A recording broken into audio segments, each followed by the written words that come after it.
Good evening, everyone. I'm John Myers of the Los Angeles Times, and this is Pulse of the Nation. Tonight, live coverage of President Trump's State of the Union speech, and with real-time reactions from a focus group of Californians from all across the political spectrum. We will also hear the official Democratic response to the president's speech. And, of course, here, too, our California group is going to weigh in with their thoughts. We expect the president to enter the chamber of the House of Representatives in Washington in just a few minutes, and we will go to that when it begins. As we wait for that, though, we want to bring in the two men who are going to help us take this unique look at both the speech and its impact. Joining me are, coming in from the corners here, retired General Wesley Clark, a senior fellow at the UCLA Burkle Center and the 2004 Democratic candidate for president, General Clark, and veteran pollster Frank Luntz, who was with us in Iowa just last night. You, like, are the man on the airplanes. I'm tired, I can assure you. Tired and here. Thanks to you both. And of course, we've got a group of Californians who are with us. And so, I mean, let's do it. Frank, tell us who they are, how you got them, and what they're going to do. Half of them, just under half, support Donald Trump for re-election. Just over half would like to see a Democrat take over. And where are two undecideds? Raise your hands. Okay, I want you to follow these two people because they are the most important people in all of America. We're going to be going to your homes. We're going to watch you while you're asleep. We're going to study them. And they've got dials in their hands. If you can hold them up for the cameras. These devices go from 0 to 100. The higher that the lines go, the more favorable the response. If the lines go down, it means they don't like what they're watching. 50 is neutral. If it starts to climb to a 70 or an 80, that's awesome. But if it goes down to a 20 or 30, they are rejecting what the president is saying. How do you select these folks? Are they registered voters, likely voters? Do they get paid to be here tonight? Tell us a little bit about it. Yes, unfortunately, they all demanded to be paid. Anyone like to give your payment to charity? Here's your shot. On national news, would anyone like to donate your pay? Okay, so surely they're Californians, because the answer is no. So yes, they are paid to be here. Half of them are on the right, half of them are on the left. They go through a very tight screening process. So this represents America. It represents America by age, by gender, by ethnicity, because it's important that all Americans feel that their voice is heard, and that's what we are going to be doing tonight. You've been doing this for so many years. Talk a little bit about, how hard is it to get people to be, are they going to be super open? I guess I should be asking our audience here, but people want to speak and they want to be say heard. Their piece. They want to be heard, and it's one of the reasons why General Clark is here, because it is important that neither the Republican position nor the Democratic position are dominant. This is America. We're all involved. And I'm curious, General, in this process, what are you going to be looking for tonight? I'm going to want to see whether they take President Trump at his word, or they try to look at the character behind the words.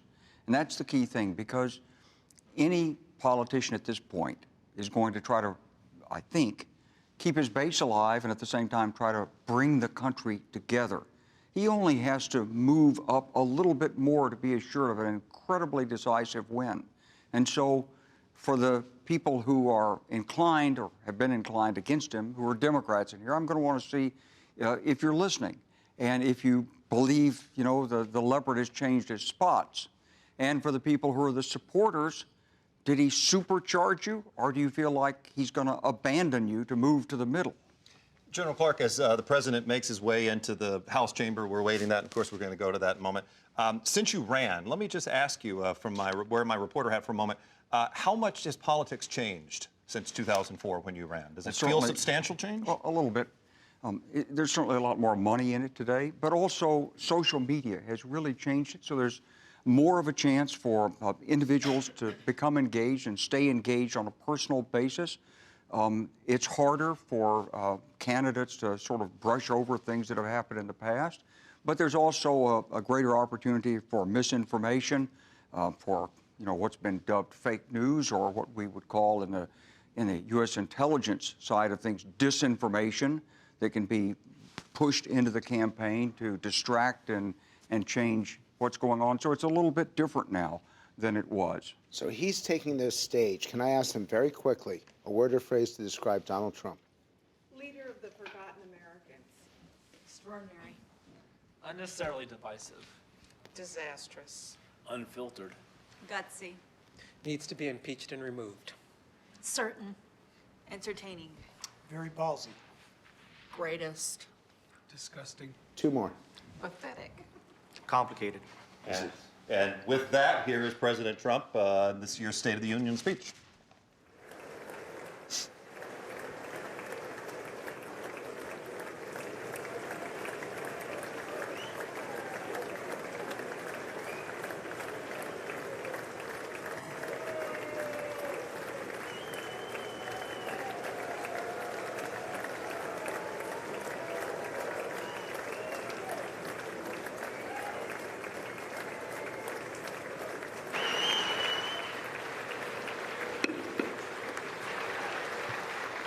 Members of Congress, the President of the United States.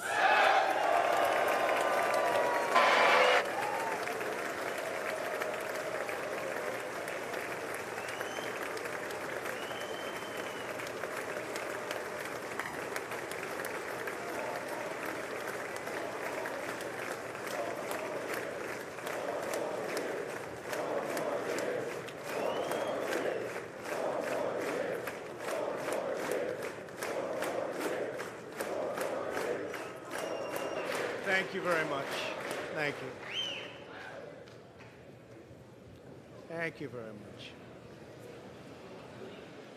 Madam Speaker, Mr. Vice President, members of Congress, the First Lady of the United States.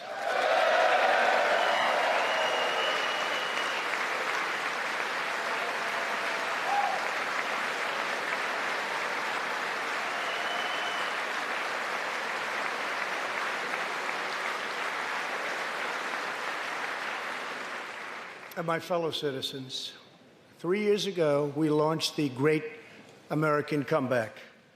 Tonight, I stand before you to share the incredible results.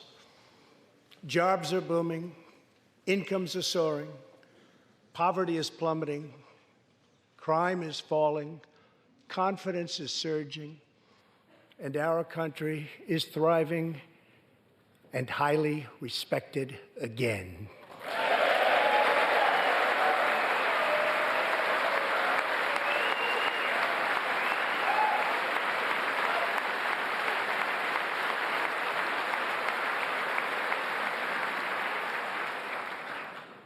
America's enemies are on the run.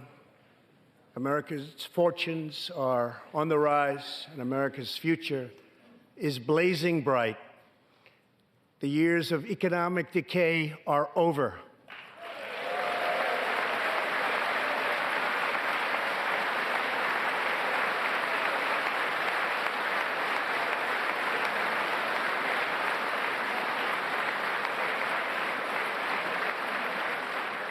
The days of our country being used, taken advantage of, and even scorned by other nations are long behind us.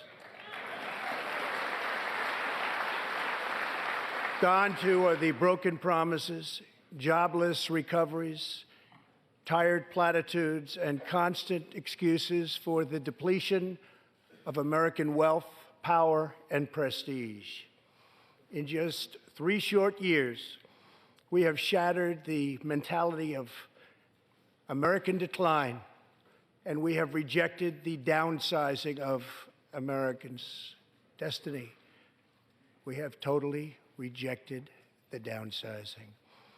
We're moving forward at a pace that was unimaginable just a short time ago, and we are never, ever going back.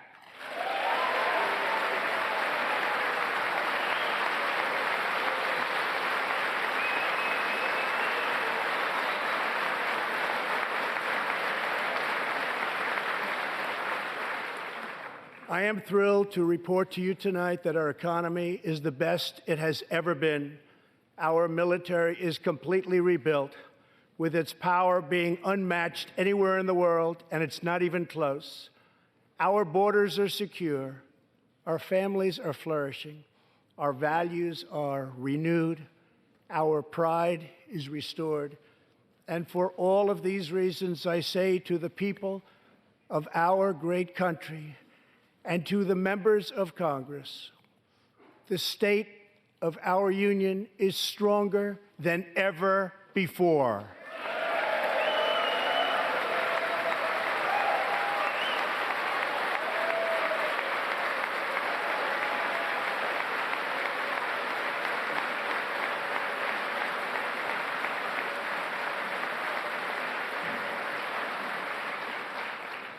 The vision I will lay out this evening demonstrates how we are building the world's most prosperous and inclusive society, one where every citizen can join in America's unparalleled success and where every community can take part in America's extraordinary rise. From the instant I took office, I moved rapidly to revive the U.S. economy, slashing a record number of job-killing regulations, enacting historic and record-setting tax cuts, and fighting for fair and reciprocal trade agreements.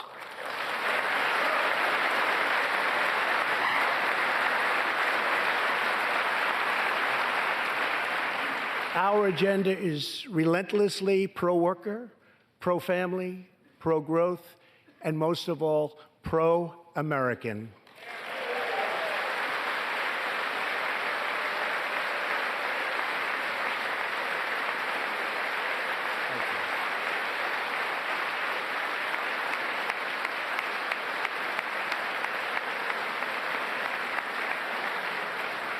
Thank you. We are advancing with unbridled optimism and lifting our citizens of every race, color, religion, and creed very, very high.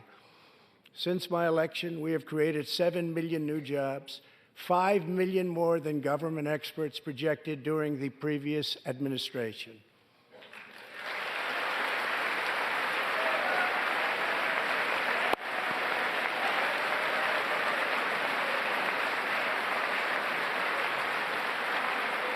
The unemployment rate is the lowest in over half a century.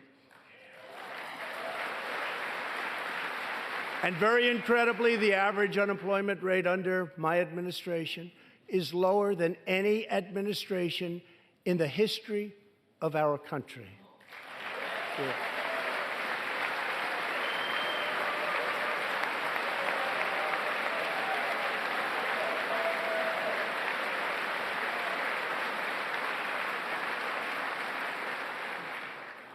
If we hadn't reversed the failed economic policies of the previous administration, the world would not now be witnessing this great economic success.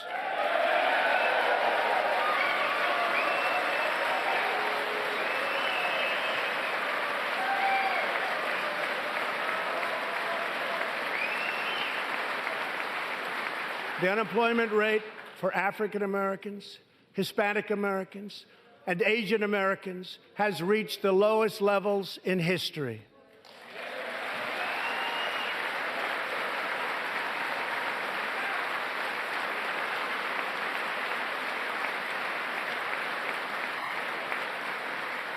African American youth unemployment has reached an all-time low. African American poverty has declined to the lowest rate ever recorded. The unemployment rate for women reached the lowest level in almost 70 years, and last year women filled 72% of all new jobs added.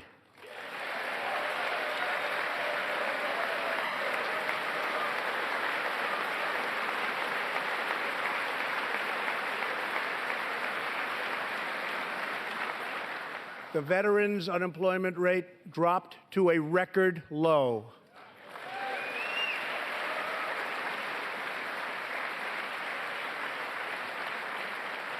The unemployment rate for disabled Americans has reached an all-time low.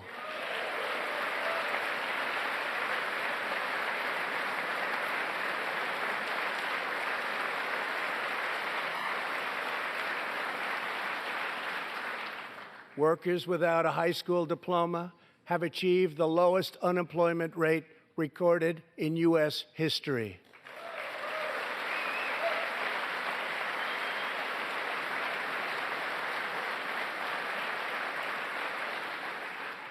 A record number of young Americans are now employed.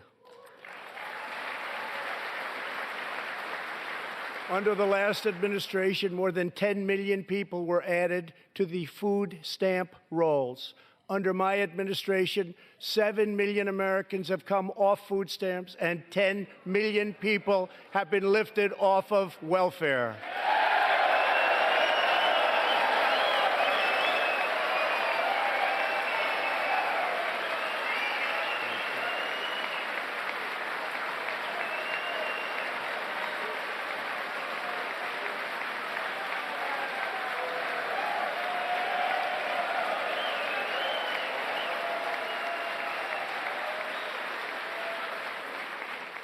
In 8 years under the last administration, over 300,000 working-age people dropped out of the workforce.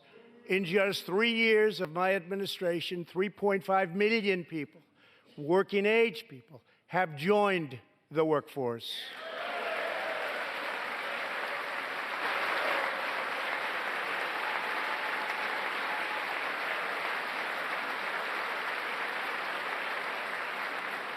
Since my election, the net worth of the bottom half of wage earners has increased by 47%, 3 times faster than the increase for the top 1%.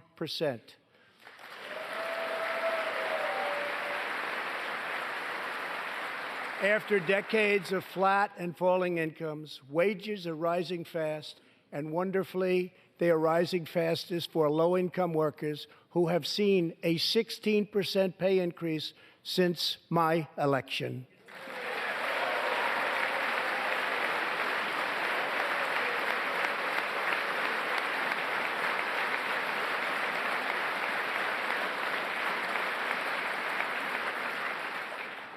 This is a blue-collar boom.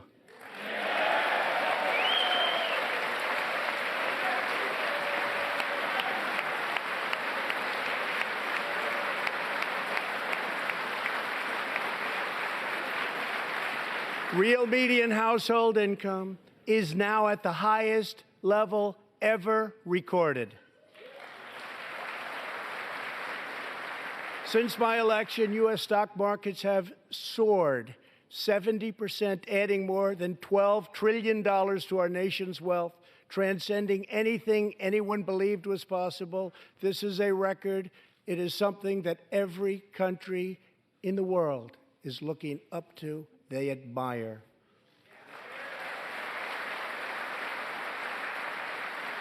Consumer confidence has just reached amazing new highs. All of those millions of people with 401ks and pensions are doing far better than they have ever done before, with increases of 60, 70, 80, 90, and 100% and even more. Jobs and investments are pouring into 9,000 previously neglected neighborhoods, thanks to Opportunity Zones, a plan spearheaded by Senator Tim Scott as part of our great Republican tax cuts.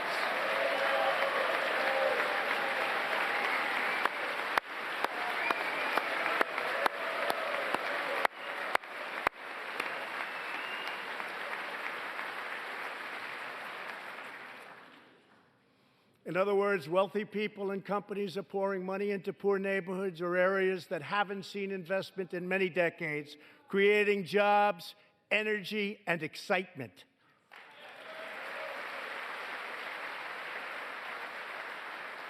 This is the first time that these deserving communities have seen anything like this. It's all working. Opportunity Zones are helping Americans like Army veteran Tony Rankins from Cincinnati, Ohio. After struggling with drug addiction, Tony lost his job, his house, and his family. He was homeless. But then Tony found a construction company that invests in Opportunity Zones. He is now a top tradesman, drug-free, reunited with his family, and he is here tonight. Tony, keep up the great work, Tony.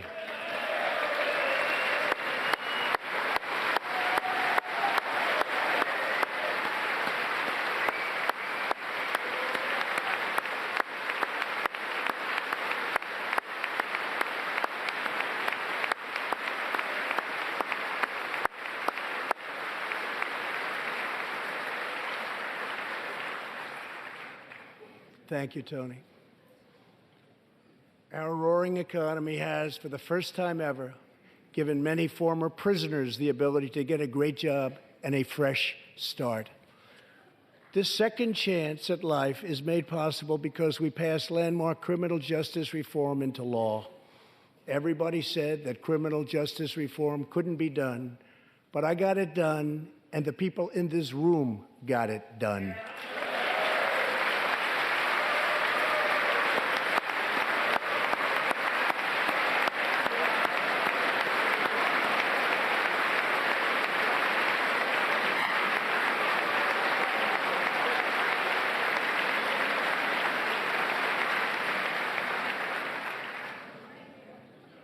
Thanks to our bold regulatory reduction campaign, the United States has become the #1 producer of oil and natural gas anywhere in the world, by far.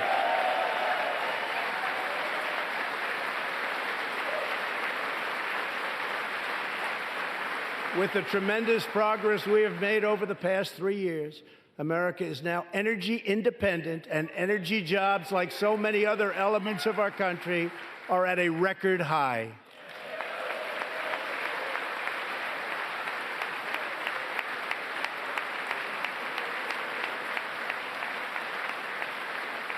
We are doing numbers that no one would have thought possible just 3 years ago.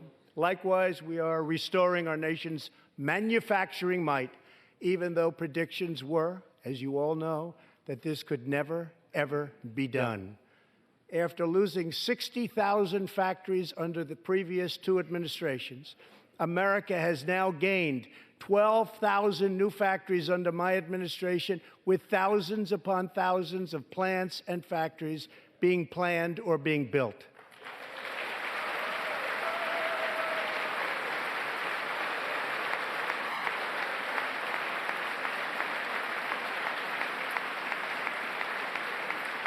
Companies are not leaving. They are coming back to the USA. The fact is that everybody wants to be where the action is, and the United States of America is indeed the place where the action is.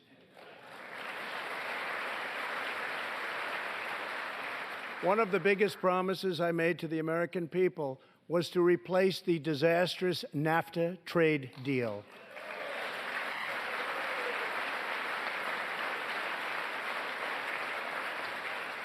In fact, unfair trade is perhaps the single biggest reason that I decided to run for president. Following NAFTA's adoption, our nation lost 1 in 4 manufacturing jobs. Many politicians came and went, pledging to change or replace NAFTA, only to do so, and then absolutely nothing happened. But unlike so many who came before me, I keep my promises. We did our job.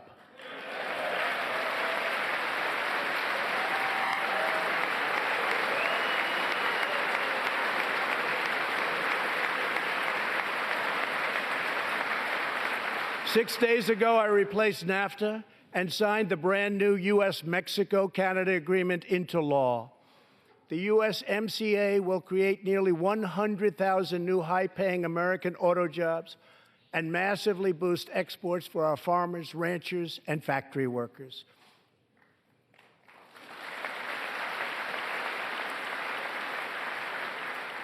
It will also bring trade with Mexico and Canada to a much higher level, but also to be a much greater degree of fairness and reciprocity. We will have that fairness and reciprocity, and I say that finally because it's been many, many years that we were treated fairly on trade.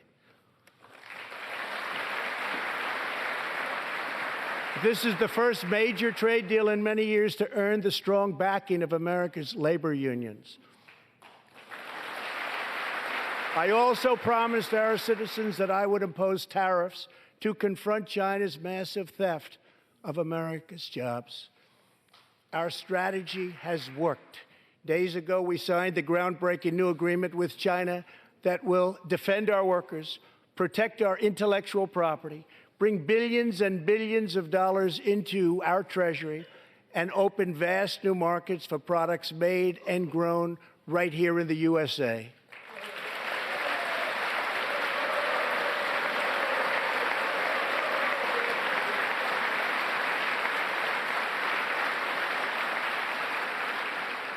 For decades, China has taken advantage of the United States. Now we have changed that. But at the same time, we have perhaps the best relationship we've ever had with China, including with President Xi. They respect what we've done because, quite frankly, they could never really believe that they were able to get away with what they were doing year after year, decade after decade, without someone in our country stepping up and saying, that's enough.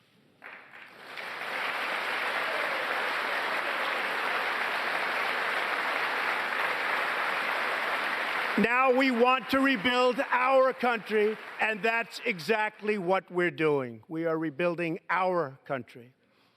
As we restore American leadership throughout the world, we are once again standing up for freedom in our hemisphere.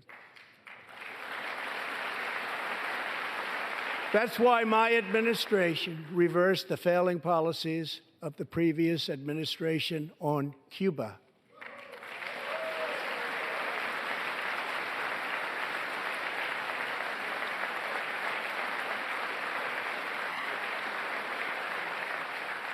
We are supporting the hopes of Cubans, Nicaraguans, and Venezuelans to restore democracy. The United States is leading a 59-nation diplomatic coalition against the socialist dictator of Venezuela, Nicolas Maduro.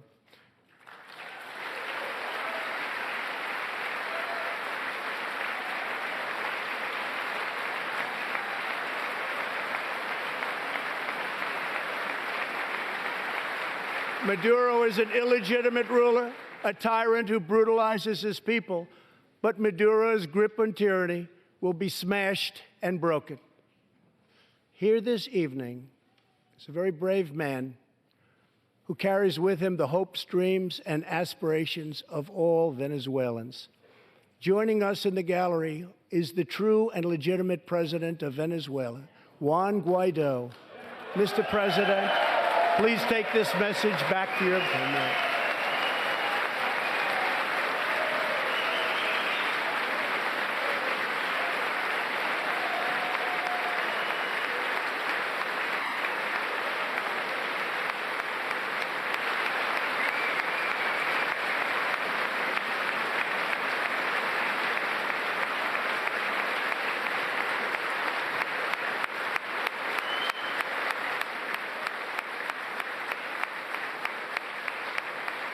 Thank you, Mr. President. Great honor. Thank you very much. Please take this message back that all Americans are united with the Venezuelan people in their righteous struggle for freedom. Thank you very much, Mr. President.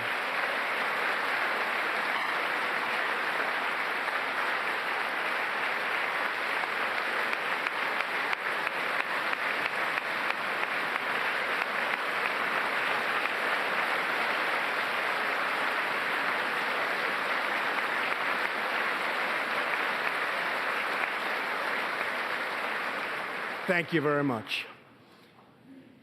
Socialism destroys nations, but always remember freedom unifies the soul.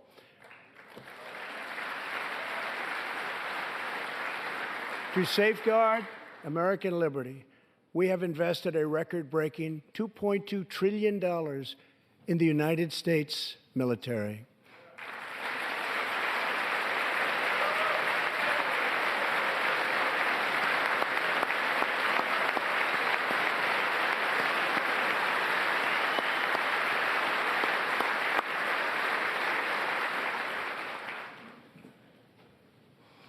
We have purchased the finest planes, missiles, rockets, ships, and every other form of military equipment, and it's all made right here in the USA.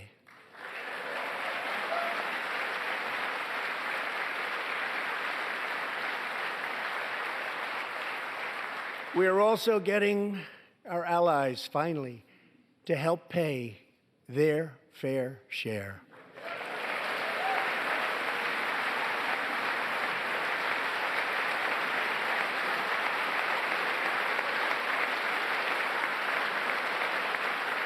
I have raised contributions from other NATO members by more than $400 billion, and the number of allies meeting their minimum obligations has more than doubled. And just weeks ago, for the first time since President Truman established the Air Force, more than 70 years earlier, we created a brand new branch of the United States Armed Forces. It's called the Space Force. Very important.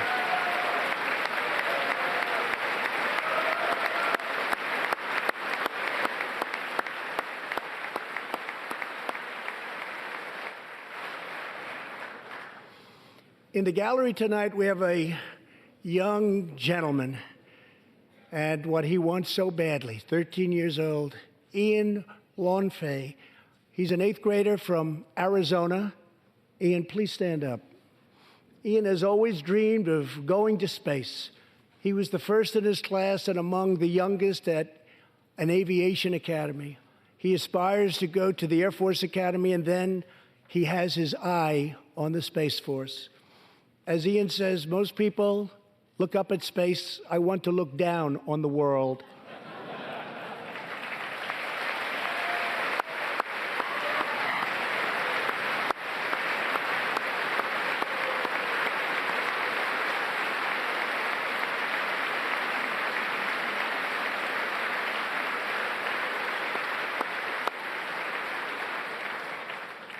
But sitting behind Ian tonight is his greatest hero of them all. Charles McGee was born in Cleveland, Ohio, 1 century ago. Charles is one of the last surviving Tuskegee Airmen, the first black fighter pilots, and he also happens to be Ian's great-grandfather.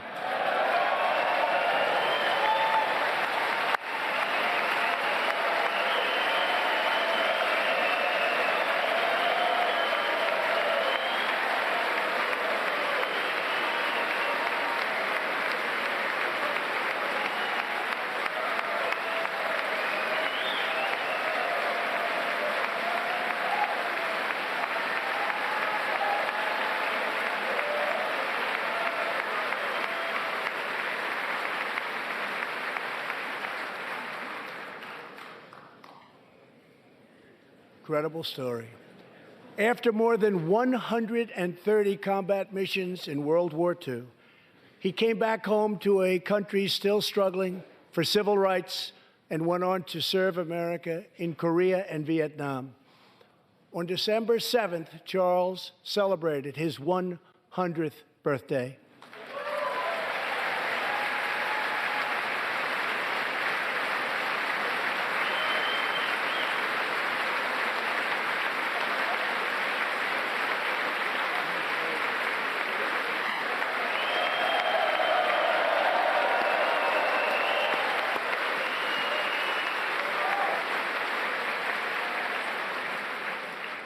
A few weeks ago, I signed a bill promoting Charles McGee to Brigadier General, and earlier today, I pinned the stars on his shoulders in the Oval Office.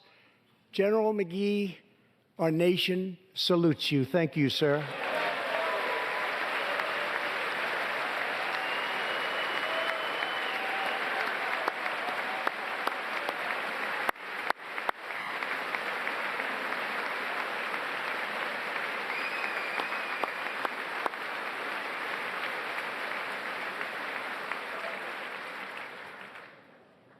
From the Pilgrims to the founders, from the soldiers at Valley Forge to the marchers at Selma, and from President Lincoln to the Reverend Martin Luther King, Americans have always rejected limits on our children's future. Members of Congress, we must never forget that the only victories that matter in Washington are victories that deliver for the American people.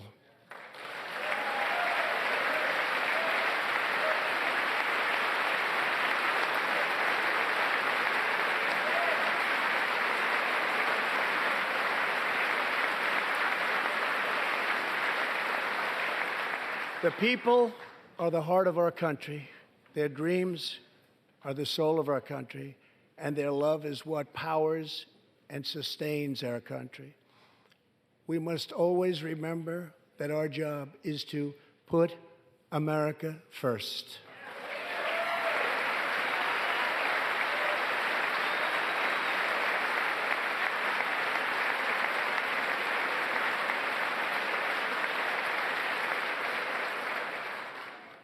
The next step forward in building an inclusive society is making sure that every young American gets a great education and the opportunity to achieve the American dream. Yet for too long, countless American children have been trapped in failing government schools.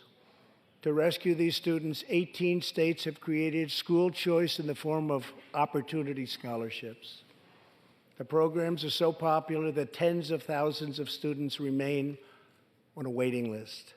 One of those students is Janiyah Davis, a fourth grader from Philadelphia. Janiyah.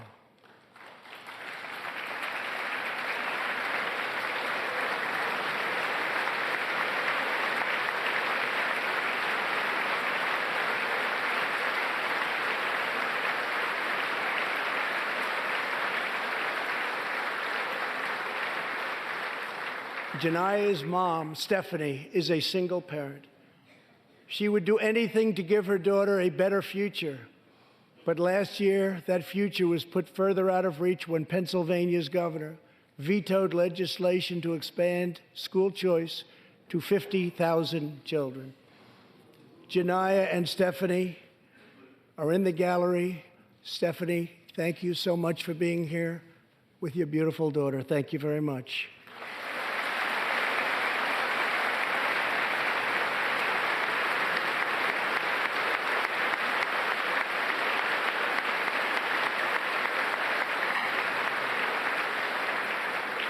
But Janiyah, I have some good news for you, because I am pleased to inform you that your long wait is over. I can proudly announce tonight that an opportunity scholarship has become available. It's going to you, and you will soon be heading to the school of your choice.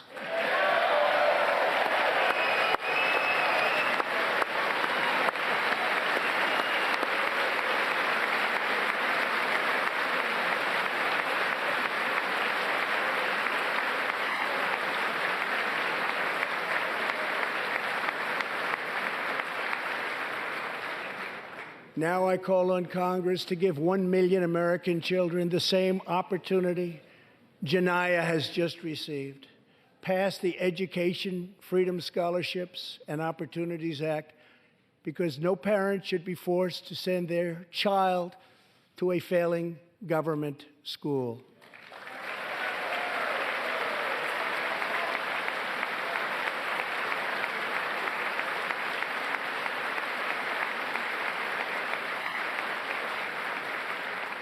Every young person should have a safe and secure environment in which to learn and to grow.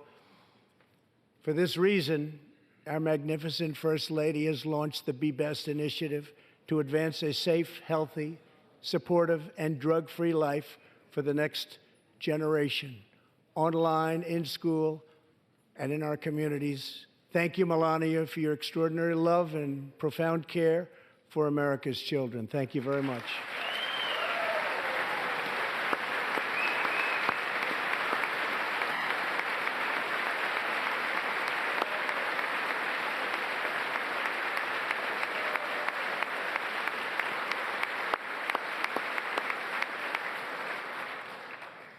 My administration is determined to give our citizens the opportunities they need, regardless of age or background. Through our pledge to American workers, over 400 companies will also provide new jobs and education opportunities to almost 15 million Americans. My budget also contains an exciting vision for our nation's high schools. Tonight, I ask Congress to support our students and back my plan to offer vocational and technical education in every single high school in America.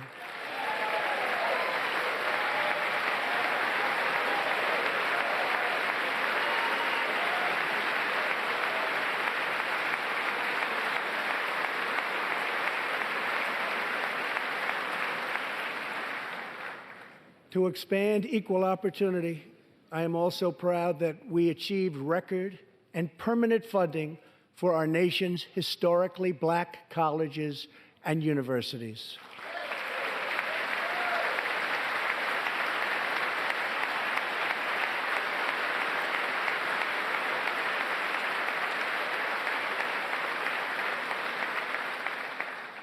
A good life for American families also requires the most affordable, innovative, and high-quality health care system on earth. Before I took office, health insurance premiums had more than doubled in just 5 years. I moved quickly to provide affordable alternatives. Our new plans are up to 60% less expensive and better.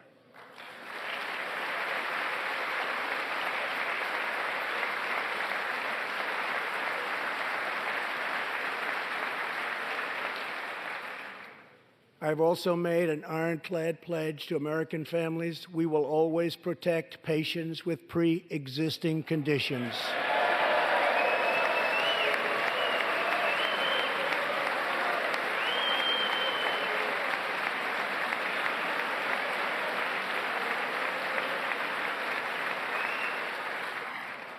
And we will always protect your Medicare, and we will always protect your Social Security, always.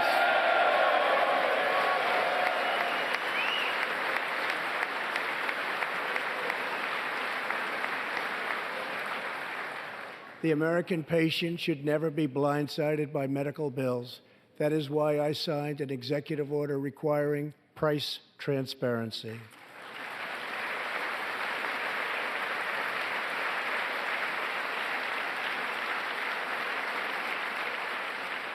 Many experts believe that transparency, which will go into full effect at the beginning of next year, will be even bigger than health care reform. It will save families massive amounts of money for substantially better care. But as we work to improve Americans' health care, there are those who want to take away your health care, take away your doctor, and abolish private insurance entirely. 132 lawmakers in this room have endorsed legislation to impose a socialist takeover of our health care system, wiping out the private health insurance plans of 180 million very happy Americans. To those watching at home tonight, I want you to know we will never let socialism destroy American health care.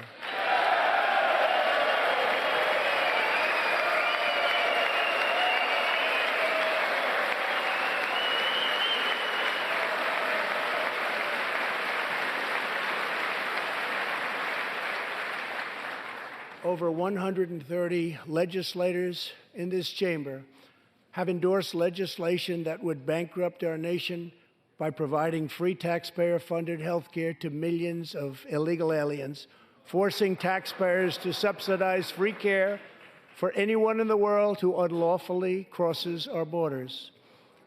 These proposals would raid the Medicare benefits of our seniors and that our seniors depend on, while acting as a powerful lure for illegal immigration. That is what is happening in California and other states. Their systems are totally out of control, costing taxpayers vast and unaffordable amounts of money.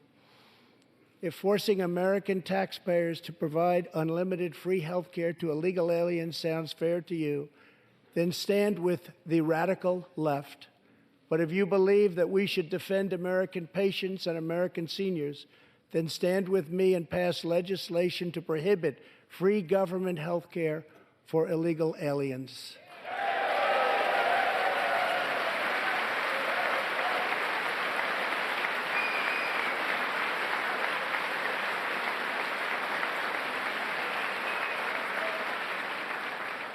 This will be a tremendous boon to our already very strongly guarded southern border, where, as we speak, a long, tall, and very powerful wall is being built.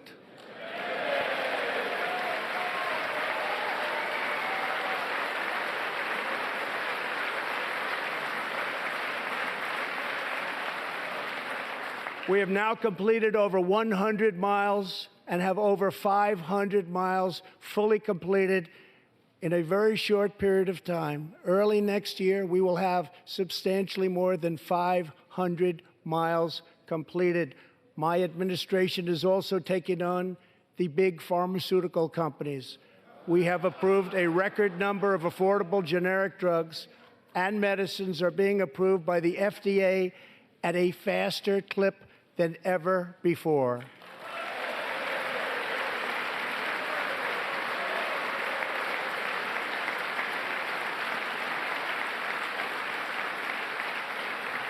And I was pleased to announce last year that for the first time in 51 years, the cost of prescription drugs actually went down.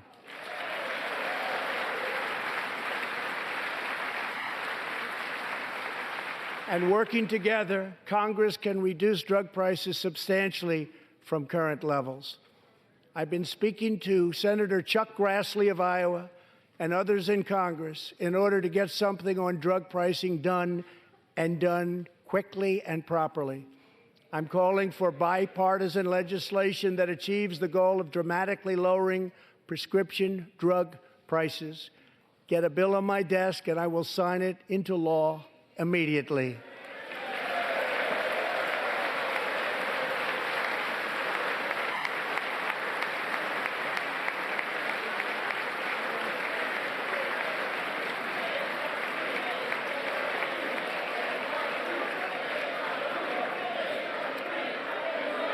With unyielding commitment, we are curbing the opioid epidemic. Drug overdose deaths declined for the first time in nearly 30 years. Among the states hardest hit, Ohio is down 22%, Pennsylvania is down 18%, Wisconsin is down 10%, and we will not quit until we have beaten the opioid epidemic once and for all.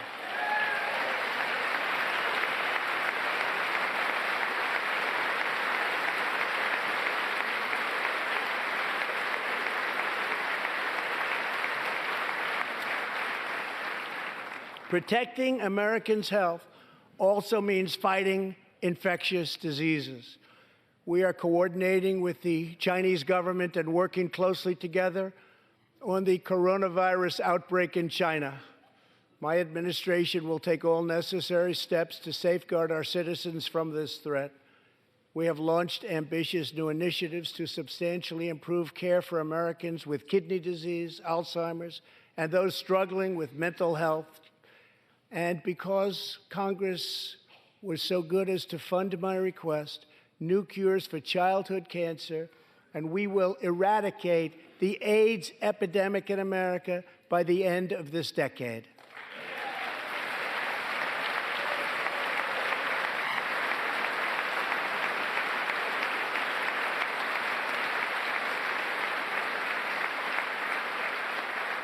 Almost every American family knows the pain when a loved one is diagnosed with a serious illness. Here tonight is a special man, beloved by millions of Americans, who just received a stage 4 advanced cancer diagnosis. This is not good news, but what is good news is that he is the greatest fighter and winner that you will ever meet. Rush Limbaugh, thank you for your decades of tireless devotion to our country.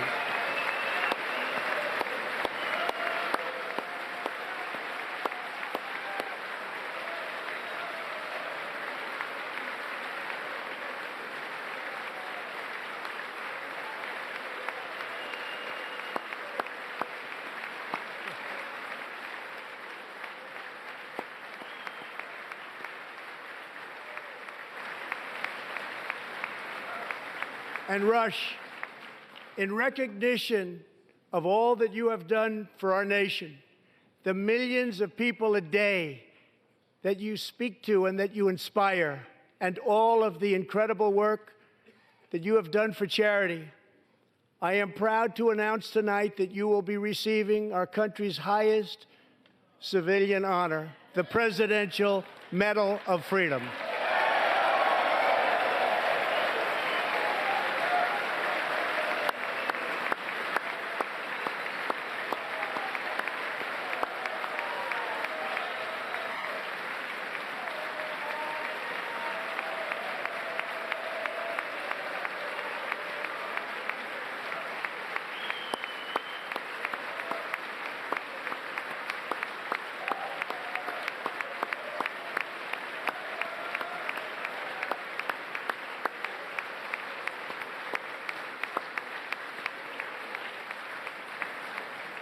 I will now ask the First Lady of the United States to present you with the honor, please.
Rush and Catherine, congratulations.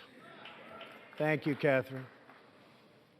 As we pray for all who are sick, we know that America is constantly achieving new medical breakthroughs. In 2017, doctors at St. Luke's Hospital in Kansas City delivered one of the earliest premature babies ever to survive. Born at just 21 weeks and 6 days and weighing less than a pound, Ellie Schneider was a born fighter. Through the skill of her doctors and the prayers of her parents, little Ellie kept on winning the battle of life. Today, Ellie is a strong, healthy 2-year-old girl sitting with her amazing mother, Robin. In the gallery, Ellie and Robin, we are glad to have you with us tonight.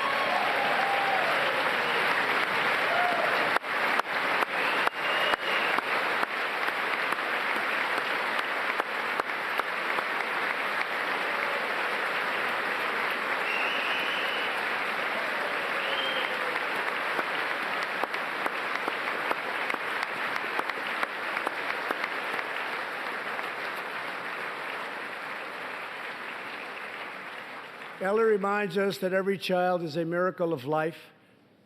And thanks to modern medical wonders, 50% of very premature babies delivered at the hospital where Ellie was born now survive. It's an incredible thing. Thank you very much. Our goal should be to ensure that every baby has the best chance to thrive and grow just like Ellie. That is why I'm asking Congress to provide an additional $50 million to fund neonatal research for America's youngest patients.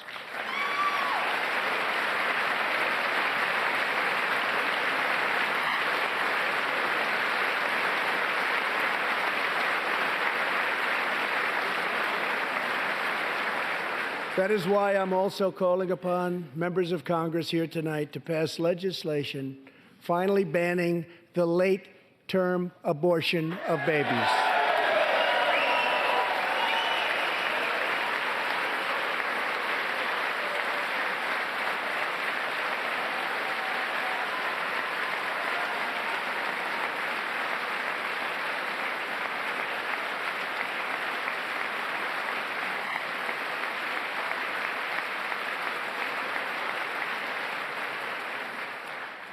Whether we are Republican, Democrat, or Independent, surely we must all agree that every human life is a sacred gift from God. As we support America's moms and dads, I was recently proud to sign the law providing new parents in the federal workforce paid family leave, serving as a model for the rest of the country.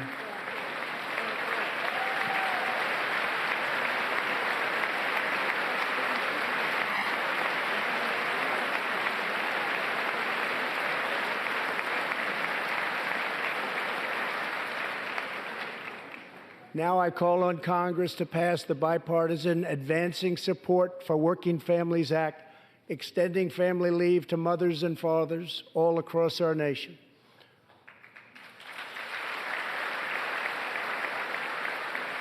$40 million American families have an average $2,200 extra thanks to our child tax credit.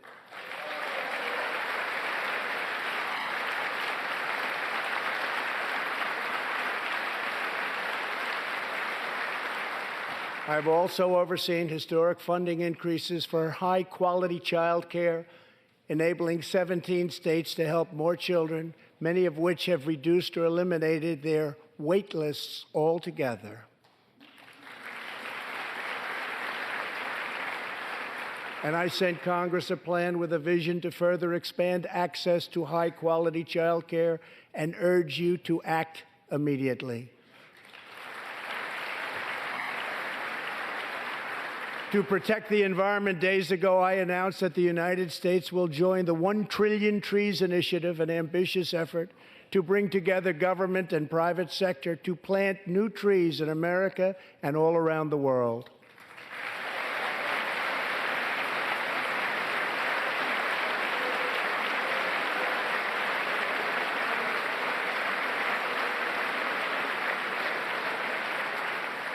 We must also rebuild America's infrastructure.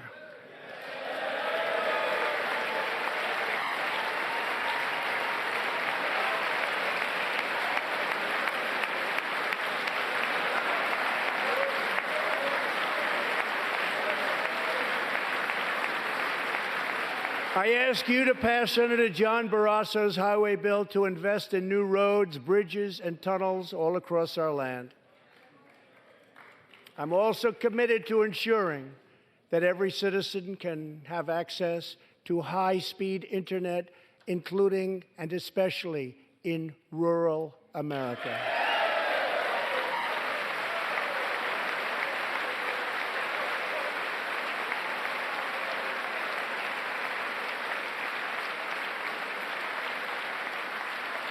A better tomorrow for all Americans also requires us to keep America safe.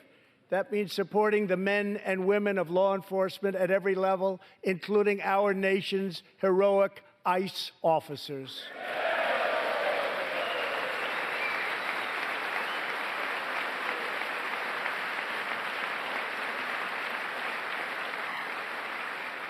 Last year, our brave ICE officers arrested more than 120,000 criminal aliens charged with nearly 10,000 burglaries, 5,000 sexual assaults, 45,000 violent assaults, and 2,000 murders. Tragically, there are many cities in America where radical politicians have chosen to provide sanctuary for these criminal illegal aliens. In sanctuary cities, local officials order police to release dangerous criminal aliens to prey upon the public instead of handing them over to ICE to be safely removed. Just 29 days ago, a criminal alien freed by the sanctuary city of New York was charged with the brutal rape and murder of a 92-year-old woman. The killer had been previously arrested for assault, but under New York sanctuary policies, he was set free. If the city had honored ICE's detainer request, his victim would still be alive today. The state of California passed an outrageous law declaring their whole state to be a sanctuary for criminal illegal immigrants, a very terrible sanctuary with catastrophic results. Here is just one tragic example. In December 2018, California police detained an illegal alien with 5 prior arrests, including convictions for robbery and assault. But as required by California's sanctuary law, Local authorities released him. Days later, the criminal alien went on a gruesome spree of deadly violence. He viciously shot one man going about his daily work. He approached a woman sitting in her car and shot her in the arm and in the chest. He walked into a convenience store and wildly fired his weapon. He hijacked a truck and smashed into vehicles, critically injuring innocent victims. One of the victims is a terrible, terrible situation. Died, 51-year-old American named Rocky Jones. Rocky was at a gas station when this vile criminal fired 8 bullets at him from close range, murdering him in cold blood. Rocky left behind a devoted family, including his brothers, who loved him more than anything else in the world. One of his grieving brothers is here with us tonight. Jody, would you please stand? Jody, thank you.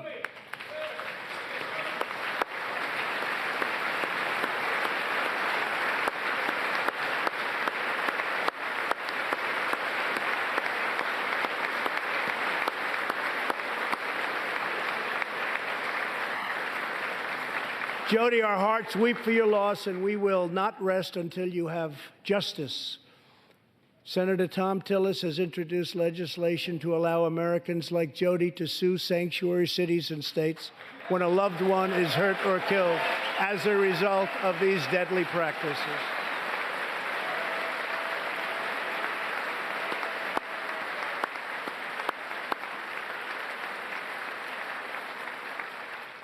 I ask Congress to pass the Justice for Victims of Sanctuary Cities Act immediately. The United States of America should be a sanctuary for law-abiding Americans, not criminal aliens.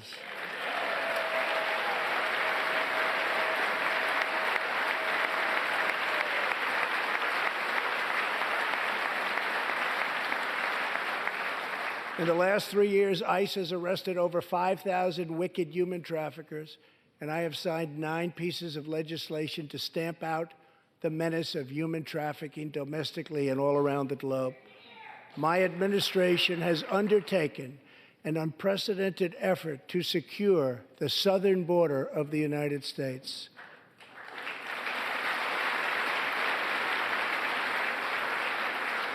Before I came into office, if you showed up illegally on our southern border and were arrested, you were simply released and allowed into our country, never to be seen again. My administration has ended catch and release.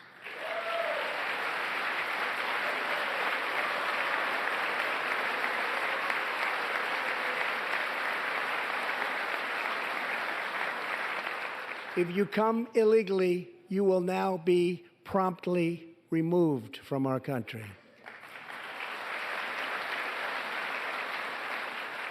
Very importantly, we entered into historic cooperation agreements with the governments of Mexico, Honduras, El Salvador, and Guatemala.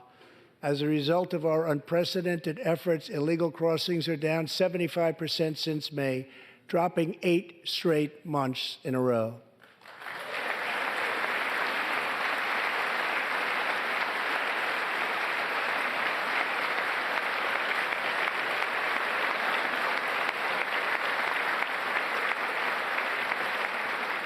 And as the wall rapidly goes up, drug seizures rise, and the border crossings are going down and going down very rapidly. Last year, I traveled to the border in Texas and met Chief Patrol Agent Raul Ortiz.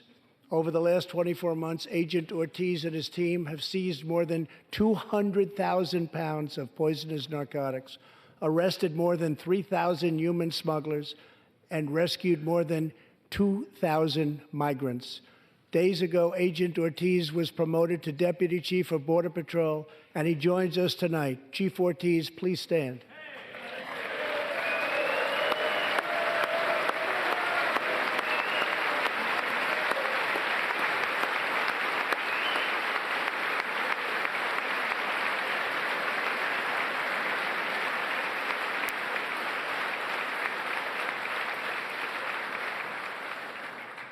A grateful nation thanks you and all of the heroes of Border Patrol and ICE. Thank you very much.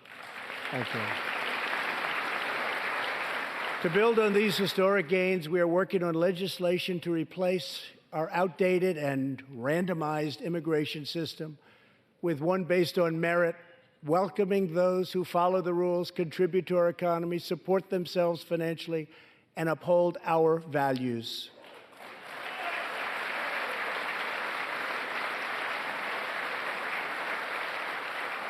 With every action, my administration is restoring the rule of law and reasserting the culture of American freedom.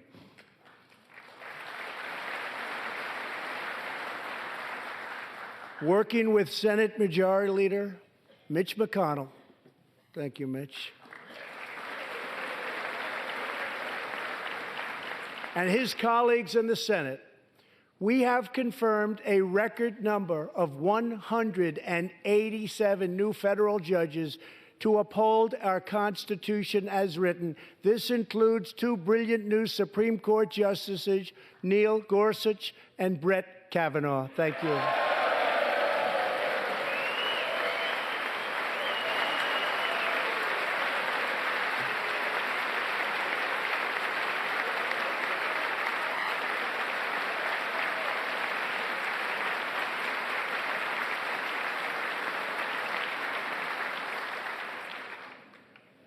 And we have many in the pipeline.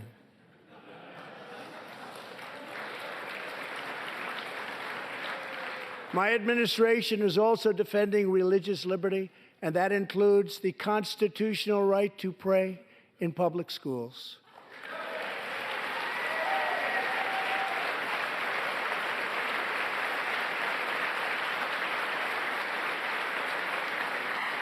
In America, we don't punish prayer. We don't tear down crosses. We don't ban symbols of faith. We don't muzzle preachers and pastors. In America, we celebrate faith. We cherish religion. We lift our voices in prayer, and we raise our sights to the glory of God. Just as we believe in the First Amendment, we also believe in another constitutional right that is under siege all across our country. So long as I am president, I will always protect your Second Amendment right to keep and bear arms.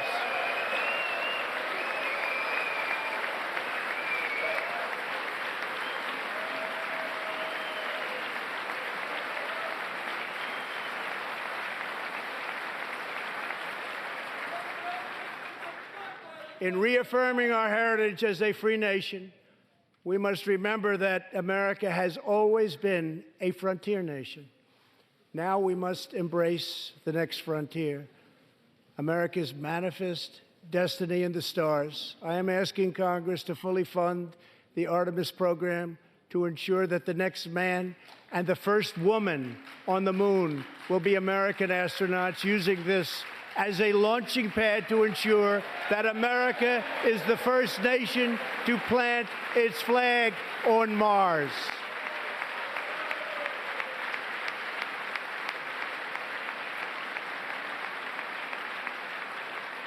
My administration is also strongly defending our national security and combating radical Islamic terrorism.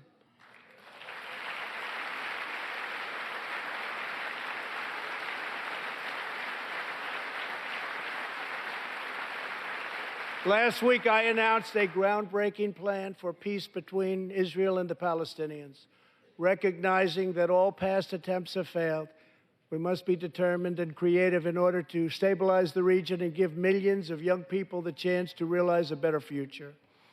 3 years ago, the barbarians of ISIS held over 20,000 square miles of territory in Iraq and Syria. Today, the ISIS territorial caliphate has been 100% destroyed, and the founder and leader of ISIS, the bloodthirsty killer known as al-Baghdadi, is dead.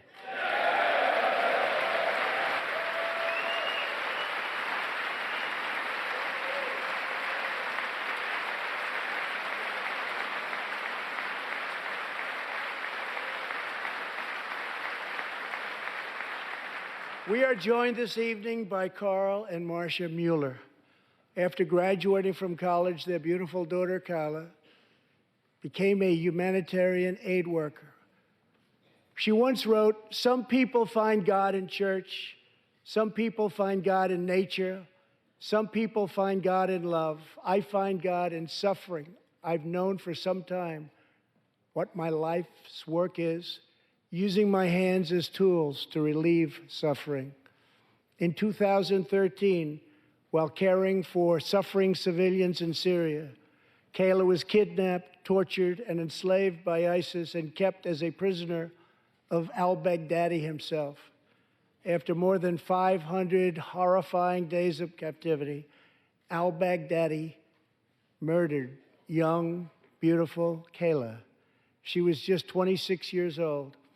On the night that U.S. Special Forces operations ended al-Baghdadi's miserable life, the chairman of the Joint Chiefs of Staff, General Mark Milley, received a call in the Situation Room. He was told that the brave men of the elite Special Forces team that so perfectly carried out the operation had given their mission a name, Task Force 814. It was a reference to a special day, August 14th, Kayla's birthday. Carl and Marcia, America's warriors, never forgot Kayla, and neither will we. Thank you.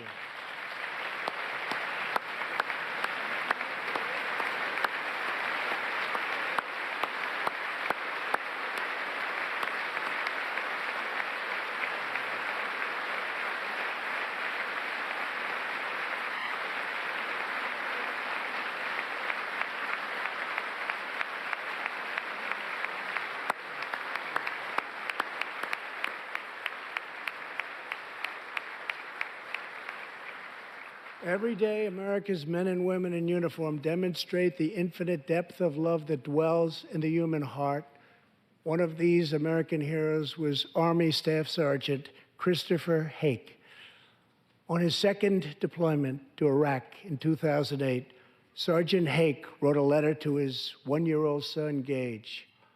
"I will be with you again," he wrote to Gage. "I will teach you to ride your first bike, build your first sandbox, watch you play sports, and see you have kids also. I love you, son. Take care of your mother. I am always with you, Daddy."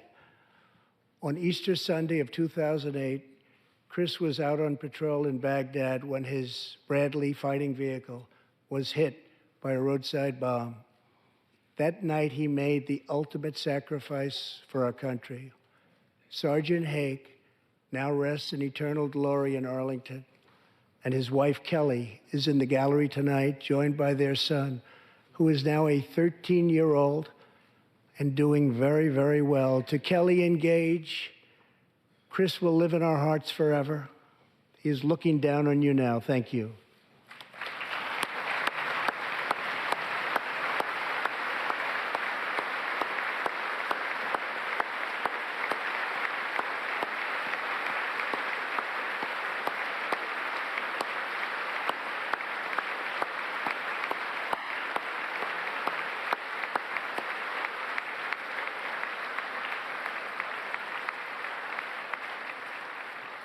Thank you very much. Thank you both very much.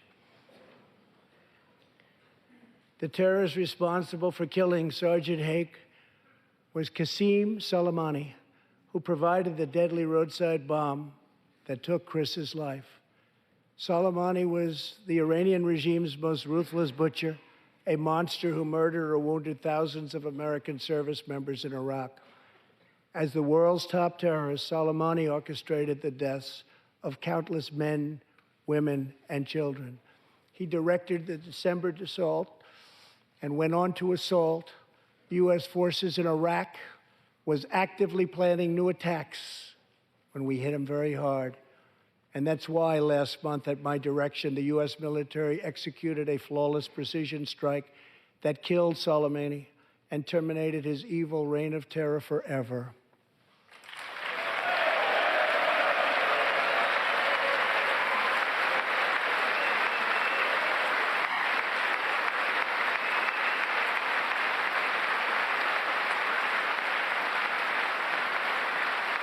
Our message to the terrorists is clear. You will never escape American justice. If you attack our citizens, you forfeit your life.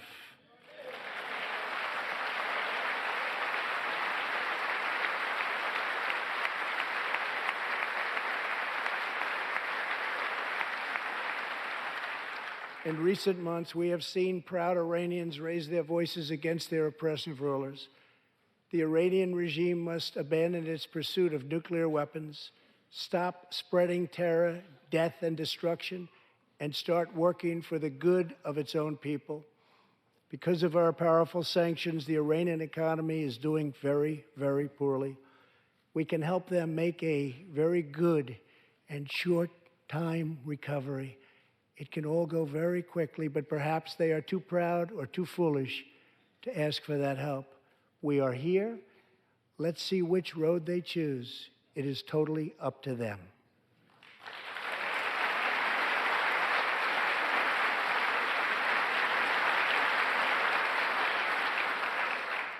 As we defend American lives, we are working to end America's wars in the Middle East. In Afghanistan, the determination and valor of our warfighters has allowed us to make tremendous progress, and peace talks are now underway. I am not looking to kill hundreds of thousands of people in Afghanistan, many of them totally innocent. It is also not our function to serve other nations as law enforcement agencies. These are warfighters that we have, the best in the world, and they either want to fight to win or not fight at all. We are working to finally end America's longest war and bring our troops back home.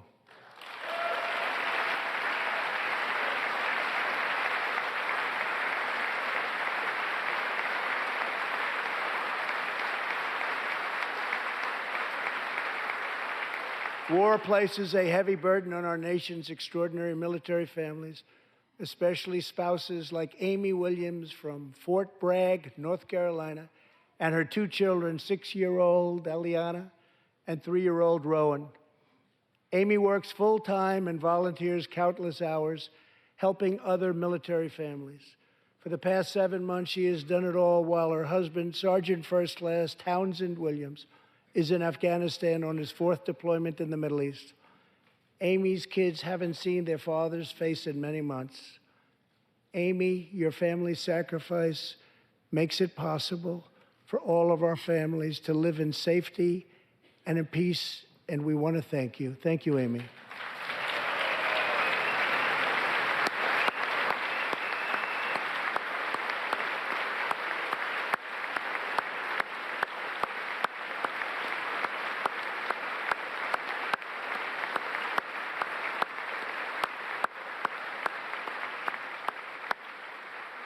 But Amy, there is one more thing. Tonight we have a very special surprise.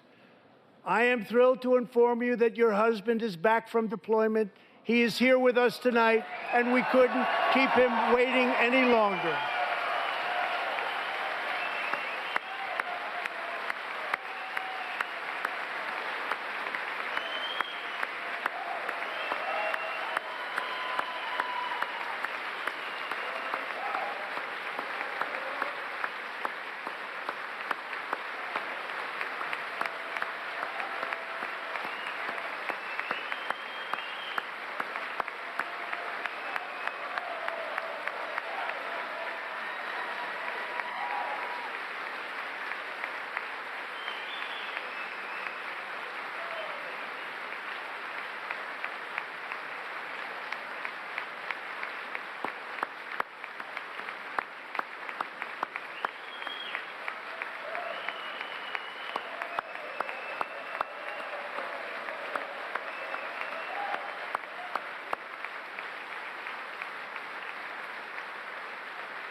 Welcome home, Sergeant Williams. Thank you very much. As the world bears witness tonight, America is a land of heroes. This is a place where greatness is born, where destinies are forged, and where legends come to life. This is the home of Thomas Edison and Teddy Roosevelt, of many great generals, including Washington, Pershing, Patton, and MacArthur. This is the home of Abraham Lincoln, Frederick Douglass, Amelia Earhart, Harriet Tubman, the Wright brothers, Neil Armstrong, and so many more. This is the country where children learn names like Wyatt Earp, Davy Crockett, and Annie Oakley. This is the place where the Pilgrims landed at Plymouth and where Texas patriots made their last stand at the Alamo.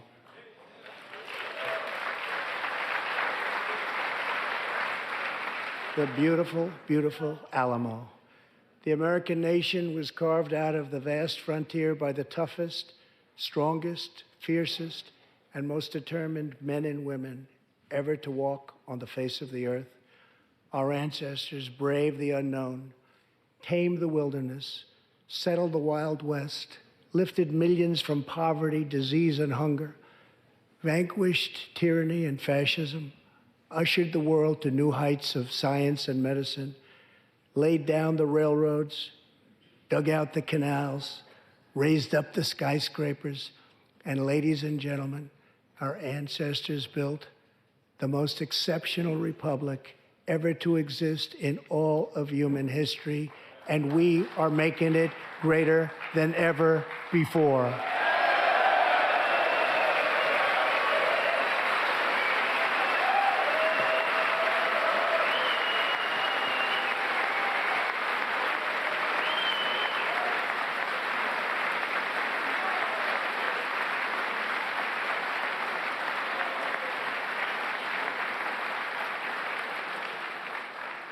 This is our glorious and magnificent inheritance. We are Americans. We are pioneers. We are the pathfinders. We settled the new world. We built the modern world. And we changed history forever by embracing the eternal truth that everyone is made equal by the hand of Almighty God.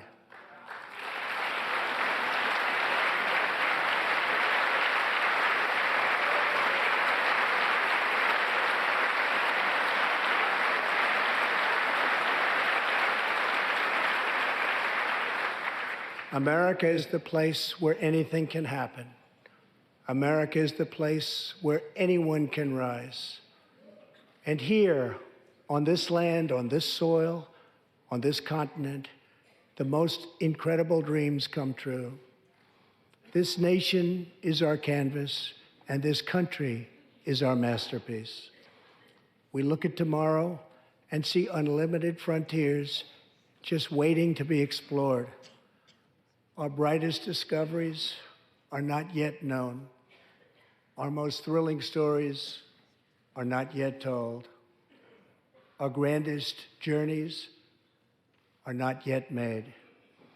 The American age, the American epic, the American adventure has only just begun. Our spirit is still young. The sun is still rising. God's grace is still shining.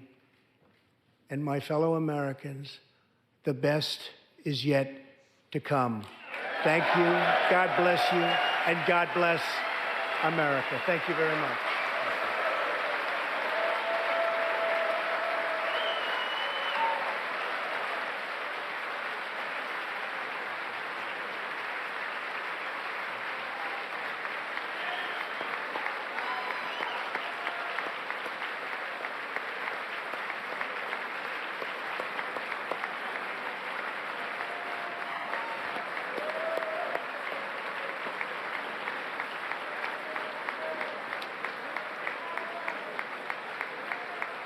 President Donald Trump from the House of Representatives in Washington with the State of the Union speech for 2020.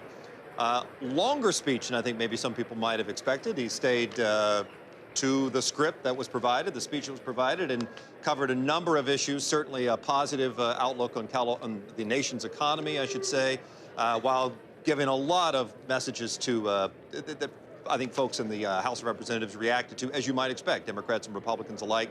Certainly the speech comes at a very interesting time for this president, one day before the Senate is expected to take a final vote on impeachment, and of course one day before the Iowa caucuses, which were full of debate about who should be the next president in 2020. We have been watching the speech tonight here with our group, focus group of Californians who are going to look at this and give you a little bit of the pulse of what they feel out of the speech in a few moments. But first, I want to go to my Los Angeles Times colleague, Noah Bierman, who covers the White House and the president, and who joins us by phone. And Noah, I know you've watched the speech. You were sitting there with us, too. What did you make of it? I mean, there were some quintessential Donald Trump moments out of this. Yeah, absolutely. I mean, first and foremost, this was the first major campaign speech for the 2020 election. As expected, this president, more so than others, merges the political and the official, and we definitely saw that here. The other striking thing was how much from the world of reality TV this president takes to politics and official duties. I mean, we had a reunion that was a surprise of a soldier who was overseas with his wife who was in the audience and didn't know he would be there. We had a surprise medal given to Rush Limbaugh, who is in late-stage cancer, and a surprise foreign official who believes, and the U.S. government believes, is the rightful leader of Venezuela in the audience. So we had a lot of these elements that are typically associated with the reality TV world here in the States. The chair I think declares that's the probably joint first. session of the two houses. A reminder to folks now who are resolved. watching this that we're going to take the Democratic response from the governor of Michigan in just a moment. Noah, but as we look through the speech, I mean, a lot of talk about the economy and then moving into, as you said, the red meat campaign issues there. And I want to talk about one of them in particular, taking a jab at California and the issue of sanctuary cities as well. Yeah, sanctuary cities was a big piece of this speech, The House and it shows order. you how immigration is really going to remain at the center of Trump's reelection campaign and at the center of his agenda. He hasn't actually accomplished a lot of his immigration agenda. You know, the wall is not built. It's obviously not being paid by Mexico. He talked about working on legislation on immigration. There were a number of attempts early in his administration to work with Congress on that, and actually had some opportunities, but all of those sort of blew up, and there hasn't really been a lot of action on legislation. So it's interesting to hear him talk about that. But definitely he still has a lot of executive authority he's used to limit immigration, and that's going to be a big part of his sales pitch. And then the continued contrast with some of the more liberal cities and states on how they view immigration and how he believes that they're misguided. For what purpose does the gentleman from Maryland seek recognition? There was no mention of the impeachment in this speech. And is that, I'm assuming that's by design, would you say? Absolutely. Members of the Senate especially were publicly urging the president not to mention impeachment, not to speak, sort of in any kind of gloating way that he was going to be acquitted in the Senate, which he's been calling exonerated. They did not want to bring that up. They were hoping that he would focus much more on business, which he did. And, some of the accomplishments, and he's had a lot of opportunities to talk about accomplishments in the last few weeks leading up to this speech, so that was especially helpful. It's interesting, too, Noah. I mean, when we think about how these speeches have gone in years past, there's often a moment where a president of one party reaches out to the members of the other party. You didn't hear that, and that's kind of somewhat consistent with the time we are here, which was, it was a speech that, I don't know if it cleaved that House down the middle. Certainly there are more Democrats, but it was exactly what people wanted. There was none of that olive branch that I heard. Not that would you have expected that, or is that kind of true to form? It's definitely true to form with President Trump. He has successfully got the White House by having a strong base, and he has a very strong base. He has not made an effort to win over converts like other presidents often have. There were a few moments when you did see Democrats applaud the president, mostly when he spoke about the military and the sacrifices that they've made. There was a moment when a young boy whose father had died overseas was comforting his mother. And I think that was the type of a moment that you often see in State of the Union addresses. There weren't as many for this president because of what you talked about, but there certainly were a few, and those are there. It's worth remembering that there really are, even in the very polarized times, some things that Americans will unite around. A note to those of who are watching our live stream here: we're assembling our focus group back to talk to you in a little bit. Of course, we're going to take the Democratic response from the governor of Michigan, Gretchen Whitmer, in just a few minutes. Noah, just a couple of the things here. You talked about the reality TV moment here of this, and certainly part of that was the First Lady, Melania Trump, with an award for Rush Limbaugh. I mean, out of nowhere almost. And I don't want to forget the military reunion too. But these were both quintessential Donald Trump moments. Yeah, it was remarkable. It started leaking out late in the day that Rush would be there, and then the medal, it started leaking out that the president would announce it. But I don't think anybody knew that he was going to ask the First Lady to actually put it on Rush Limbaugh. And, I don't think we've ever seen anything like that, this sort of impromptu use of the State of the Union to have that kind of surprise moment. And it also speaks to the other issue that you brought up, which is that this is a president who's really going after the base. And Rush Limbaugh is such an important part of the president's base, such a originator of the way Trump views politics, as very connected with media and very connected with a very loyal group of people that Rush, of course, had the ditto heads. They're probably the predecessors to the MAGA and the self-described deplorables. I remember, of course, when President Obama delivered his State of the Union speech and the shouting out at that moment, by a Republican member of Congress, and everyone saw that as some kind of breach of decorum. And this time we heard, I believe they were chanting 4 more years at the top, right? I mean, that's, again, more of a campaign rally than a State of the Union, at least as the past is any guide.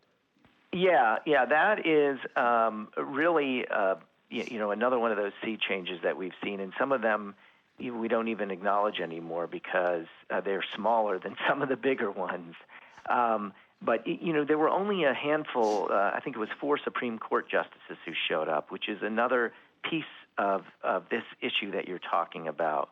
The idea that these are a solemn and sort of national event has given way to a more partisan feel, and that's one reason a lot of the justices have stopped coming, because they were just reluctant to be a part of that, because they believe the court is one of the last institutions that has a little bit less of a partisan veneer attached to it.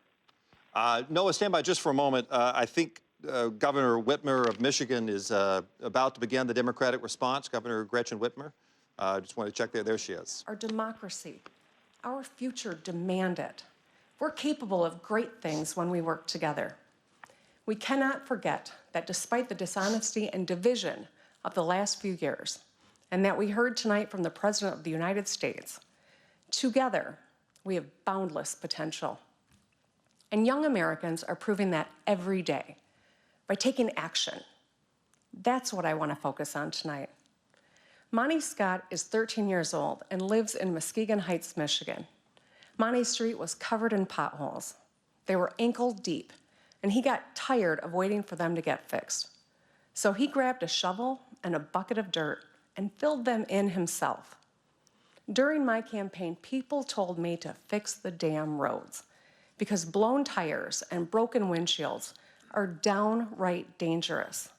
And car repairs take money from rent, childcare, or groceries. And we, the Democrats, are doing something about it. In Illinois, Governor J.B. Pritzker passed a multi-billion-dollar plan to rebuild their roads and bridges. Governor Phil Murphy is replacing lead pipes in New Jersey. All across the country, Democratic leaders are rebuilding bridges, fixing roads, expanding broadband, and cleaning up drinking water. Everyone in this country benefits when we invest in infrastructure. Congressional Democrats have presented proposals to keep us moving forward, But President Trump and the Republicans in the Senate are blocking the path. When it comes to infrastructure, Monty has tried to do more with a shovel and a pile of dirt than the Republicans in D.C. have with the Oval Office and the U.S. Senate. Bullying people on Twitter doesn't fix bridges. It burns them. Our energy should be used to solve problems. And it's true for healthcare, too. For me, for so many Americans, healthcare is personal, not political. When I was 30, I became a member of the sandwich generation. That means I was sandwiched between two generations of my own family for whom I was the primary caregiver. I was holding down a new job, caring for my newborn daughter, as well as my mom at the end of her brain cancer battle. I was up all night with a baby, and during the day, I had to fight my mom's insurance company when they wrongly denied her coverage for chemotherapy. It was hard. It exposed the harsh realities of our workplaces, our healthcare system, and our child care system. And it changed me. I lost patience for people who are just talk and no action. So as a state senator, I worked with a Republican governor and legislature to expand healthcare coverage to more than 680,000 Michiganders under the Affordable Care Act. Today, Democrats from Maine to Montana are expanding coverage and lowering costs. In Kansas, Governor Laura Kelly is working across the aisle to bring Medicaid coverage to tens of thousands. In New Mexico, Governor Michelle Lujan Grisham enshrined ACA protections into law. Every Democrat running for president has a plan to expand health care for all Americans. Every one of them has supported the Affordable Care Act with coverage for people with pre-existing conditions. They may have different plans, but the goal is the same. President Trump, sadly, has a different plan. He's asking the courts to rip those life-saving protections away. It's pretty simple. Democrats are trying to make your health care better. Republicans in Washington are trying to take it away. Think about kids like 17-year-old Blake Carroll from Idaho, who organized a fundraiser to pay for his mom's colon cancer treatment. Or 19-year-old Ebony Myers from Utah, who sells art to help pay for her own rare genetic disorder treatment. No one should have to crowdsource their health care, not in America. But the reality is, not everyone in America has a job with health care and benefits. In fact, many have jobs that don't even pay enough to cover their monthly expenses. It doesn't matter what the president says about the stock market. What matters is that millions of people struggle to get by or don't have enough money at the end of the month after paying for transportation, student loans, or prescription drugs. American workers are hurting. In my own state, our neighbors in Wisconsin and Ohio, Pennsylvania, and all over the country. Wages have stagnated while CEO pay has skyrocketed. So when the president says the economy is strong, my question is, strong for whom? Strong for the wealthy who are reaping rewards from tax cuts they don't need? The American economy needs to be a different kind of strong. Strong for the science teacher spending her own money to buy supplies for her classroom. Strong for the single mom picking up extra hours so she can afford her daughter's soccer cleats. Strong for the small business owner who has to make payroll at the end of the month. Michigan invented the middle class, so we know if the economy doesn't work for working people, it just doesn't work. Who fights for hardworking Americans? Democrats do. In the U.S. House, Speaker Nancy Pelosi and Democrats passed a landmark bill on equal pay, another bill to give 30 million Americans a raise by increasing the minimum wage, and groundbreaking legislation to finally give Medicare the power to negotiate lower drug prices for America's seniors and families. Those three bills and more than 275 other bipartisan bills are just gathering dust on Senate Majority Leader Mitch McConnell's desk. Senator McConnell, America needs you to move those bills. Meanwhile, Democrats across the country are getting things done. Pennsylvania's Governor Tom Wolf is expanding the right to overtime pay. Michigan is too.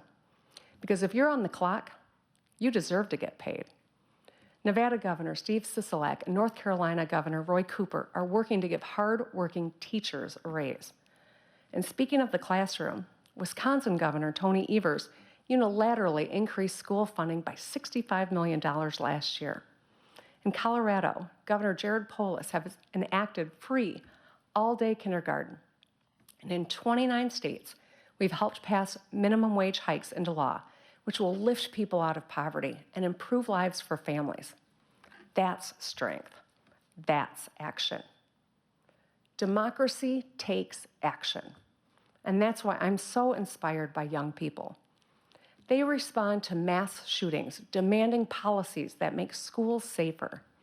They react to a world that's literally on fire, with fire in their bellies, to push leaders to finally take action on climate change. They take on a road filled with potholes with a shovel and some dirt. It's what gives me great confidence in our future. And it's why sometimes it feels like they're the adults in the room. But it shouldn't have to be that way. It's not their mess to clean up. It's ours. The choices we make today create their reality tomorrow. Young people, I'm talking to you and your parents and grandparents. Democrats want safe schools. We want everyone to have a path to a good life, whether it's through a union apprenticeship, a community college, a four-year university, without drowning in debt.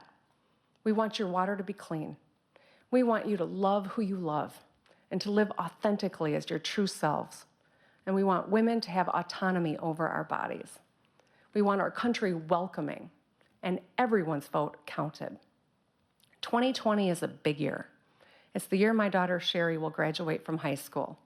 It's also the year she'll cast her first ballot, along with millions of young Americans. The two things are connected, because walking across a graduation stage is as important as walking into the voting booth for the first time. Her future, all our kids' futures, will be determined not just by their dreams, but by our actions. As we witness the impeachment process in Washington, there are some things each of us, no matter our party, should demand. The truth matters. Facts matter. And no one should be above the law. It's not what those senators say. Tomorrow, it's about what they do that matters. Remember, listen to what people say, but watch what they do. It's time for action. Generations of Americans are counting on us. Let's not let them down. Thank you for listening. God bless America. Good night.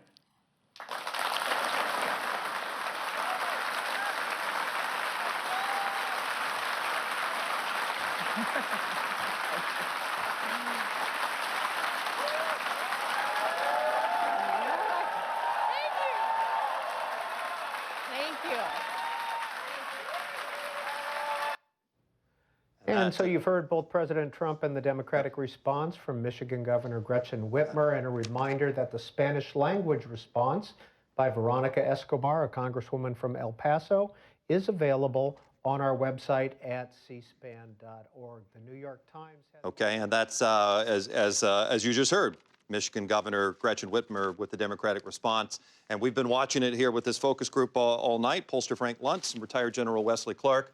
And this fascinating group with the dials going up and down, and you've got them. Let's see what they said. Okay, I want to find out a word or phrase. I'm going to start with you. Word or phrase to describe tonight's State of the Union speech. List of accomplishments. Truthful. Surprisingly on message. Questionable. No holes barred. Encouraging. Full of lies and inaccuracies. Surprisingly emotional. Self-congratulatory. Unexpectedly subdued. Absolutely optimistic. Blatant pandering. Delusional. Very detailed. Results. Patriotic. Cherry picking. Pure winning. Fascist. Boastful. Inaccurate. Political. Advertisement. A false facade. Fulfilling and optimistic. I know that half of you like him and half of you hate him. And two of you can't make up your minds. We'll find out later which side. I want to give Viewers at home a reason to stay put, so I'll be going to the two of you at the end for this. But show of hands, no matter what you thought going in, who would say the speech exceeded your expectations, exceeded them? Raise your hands. That's a lot of the group. So let me start with those who don't like Donald Trump. Why did the speech exceed your expectations? There have to be 3 or 4 of you. Go ahead. Because he stuck to the script, which I didn't expect. What were you expecting? I was expecting him to go off at some point. And go off and do what? Be even more divisive than he usually is. Did you feel he was divisive tonight? Absolutely. He was divisive? Yes. On what? I found him divisive on a number of issues. Number one, to the extent that he wished to speak about the State of the Union as being in a positive area, he always did it in the framework of dragging down the prior administrations, whether Obama or Bush. I found that his section when he talked about immigration and the way he was framing some of these very, very tragic stories. But again, it was feeding into a narrative about brown people versus other people that I found very troubling. Is that fair? No. Why not? Why not? It's not fair because it could be any color of someone that's come into this country, not legally. It doesn't have to be black or brown or yellow or purple. Anybody that is here illegally and commits a crime and kills an American, they should be punished. He talked about how many people he detained, but he omitted how many children he detained in the process. And other than that, I'm a Hispanic American woman. My grandmother's from Guadalajara. I don't appreciate hearing my ancestry criminalized. I will never appreciate it. Though your ancestry isn't criminalized, criminals are criminalized. Exactly.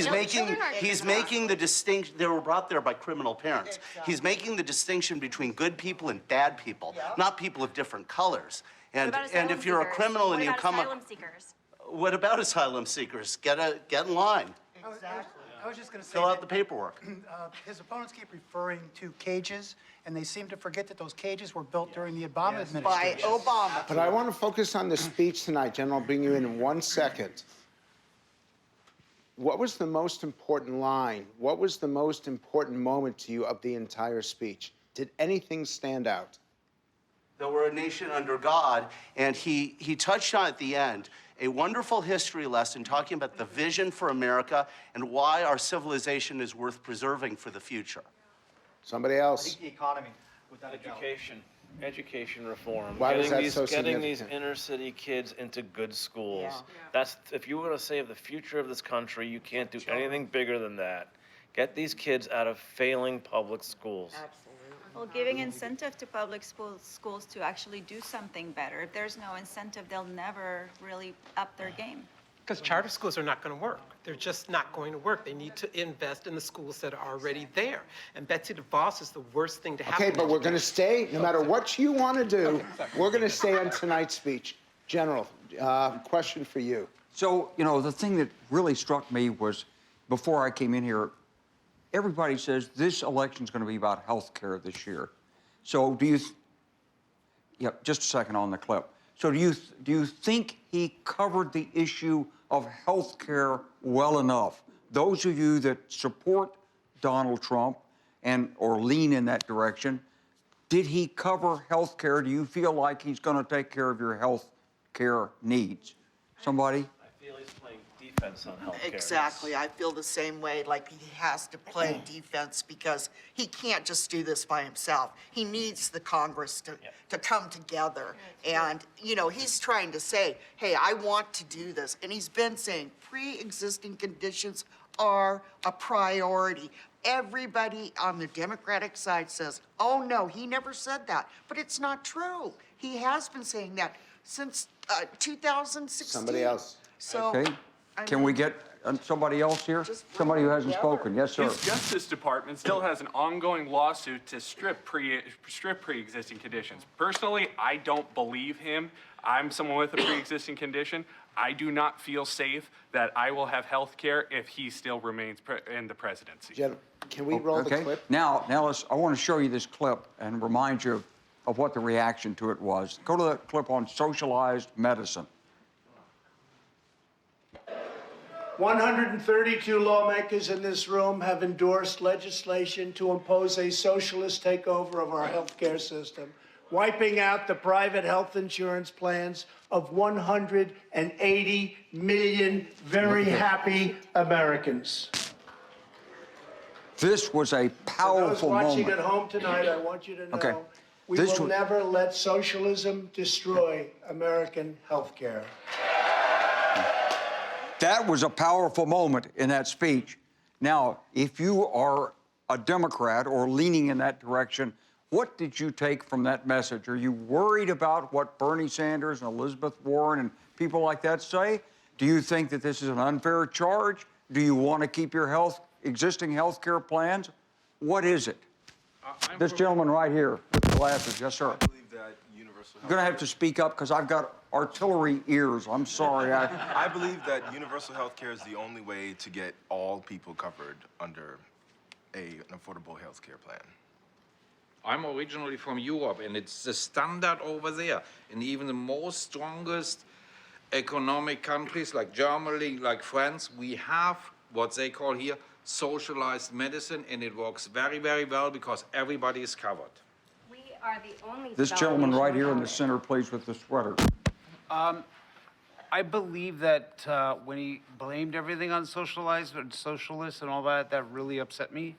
But also, I don't believe in full just where it's just one way to go, where it's just the government only. I like kind of a mix of it, just see what's best. Somebody else, this gentleman I'm here. from a socialist country, from Cuba, and I know what socialism can do to a country. And I'm an immigrant, so I know what that sort of extreme leftist kind of mentality to healthcare could do to such a system. So I have firsthand knowledge of how could it destroy an entire healthcare system. And Okay, didn't we so- pass Obamacare? Isn't that what we did for a few years? What else do we want? I mean, we passed landmark reform, so how much further are we going to go? Because I'm paying almost a car payment a month as a healthy 36-year-old for health insurance, and it seems like it's going to get worse and worse by the month. So, Frank, now you're the master of language. So, this clip and these reactions, people are hot about health care. What is this term socialism going to do in this election? Is it going to stick? Is it going to be a branding iron that smashes the Democrats? Or is it something that they're going to look at and say, you know, it's so simplistic, it's not like that at all? So let's ask them. When a candidate talks about taking a socialist approach, or such as Bernie Sanders, who is a democratic socialist and is proud to call himself a democratic socialist, is that a good thing or a bad thing? Raise your hands if you think it's a good thing, and raise your hands if you think it's a bad thing. Why is it a good thing? Why is it a good thing? It's not 100% one way. It's not 100% socialism. It's fractions. Is she right? She's misinformed. Bernie Sanders is unrepentant communist. Exactly. Honeymoon in Soviet Union. Would you elect such a politician to the office of the President of the United States? No, it's ridiculous. He mentioned the word socialism in this country. It's a travesty, okay? It was a killer system that enslaved people, put people in prisons, in concentration camps, and you put the label of socialism?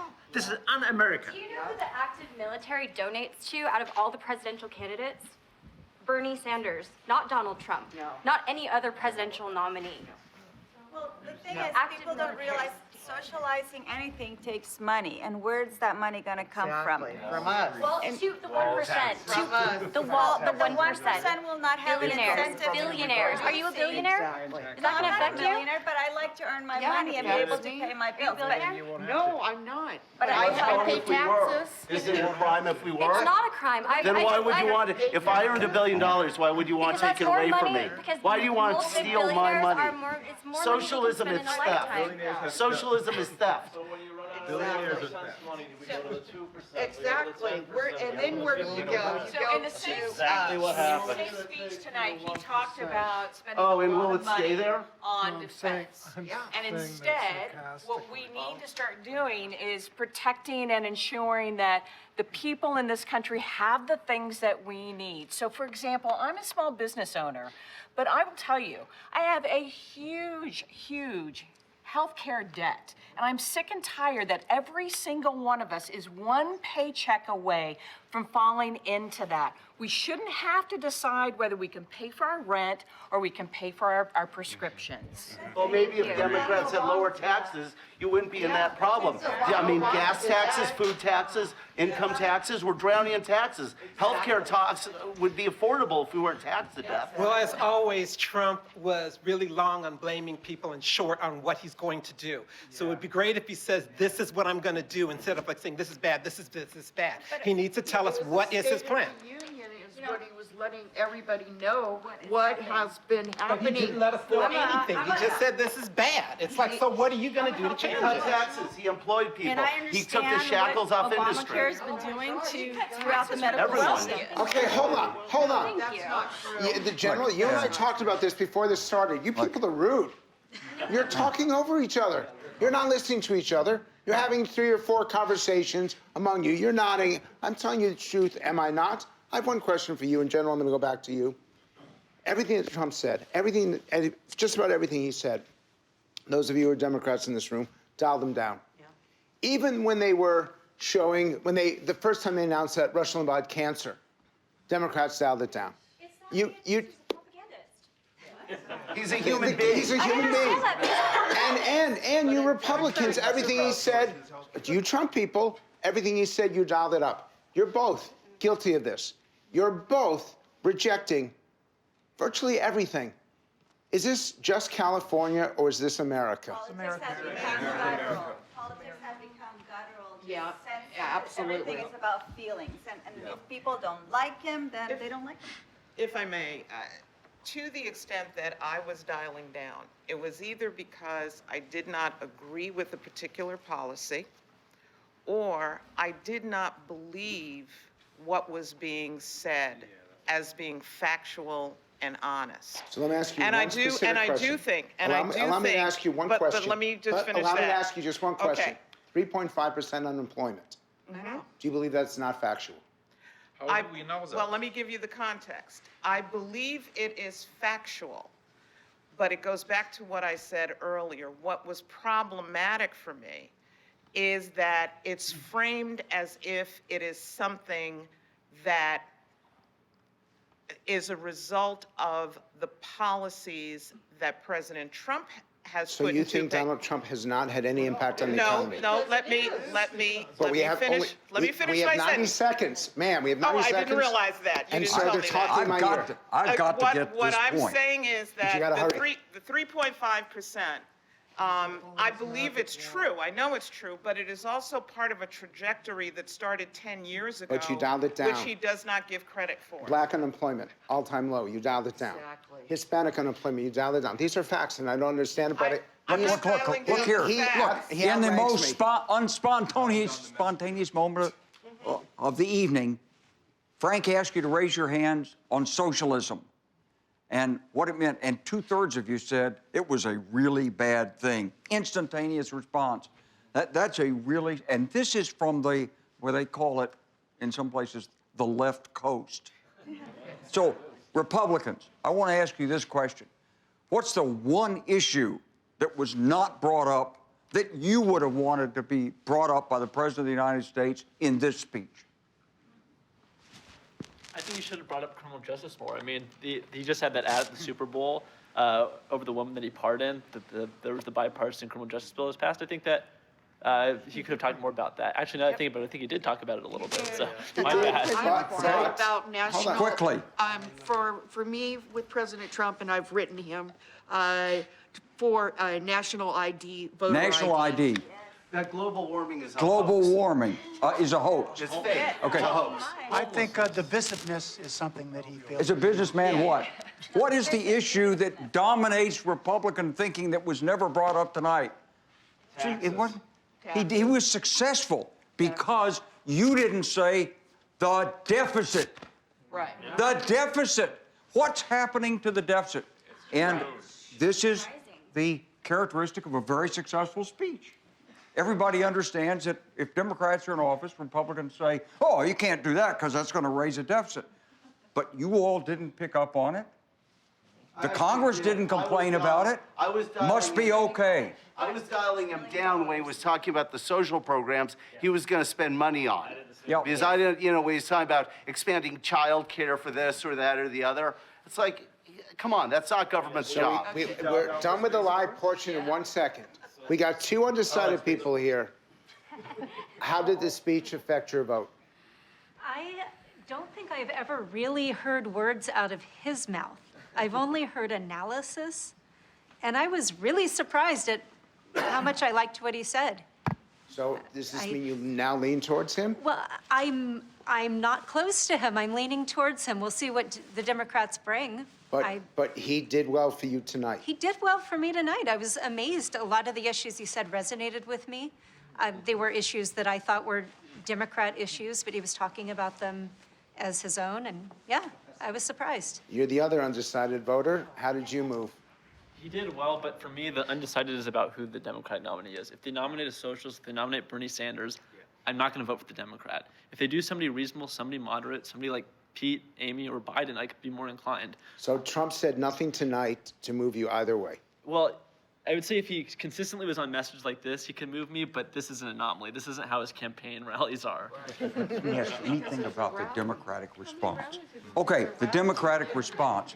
How many of you thought that the Democratic response was a fair answer to Donald Trump?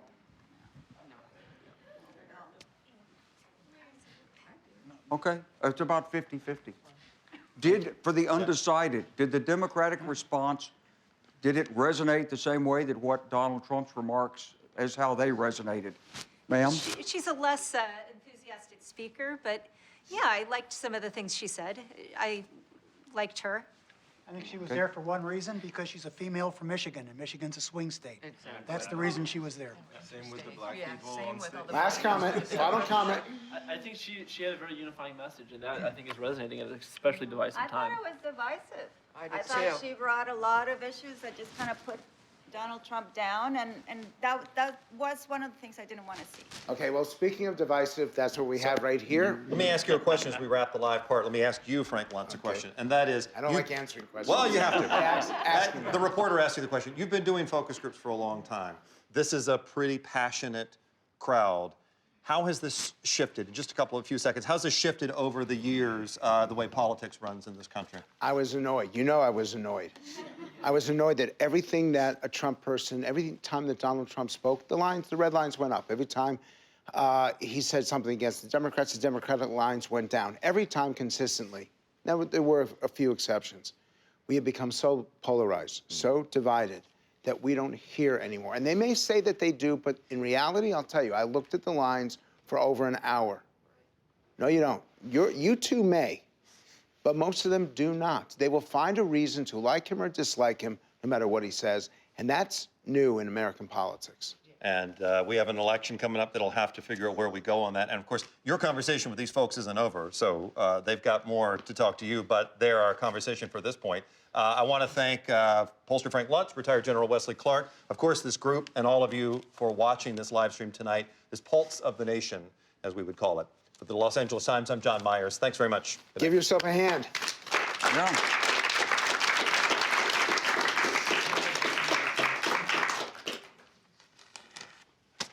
Okay. You're on. No, you're not done.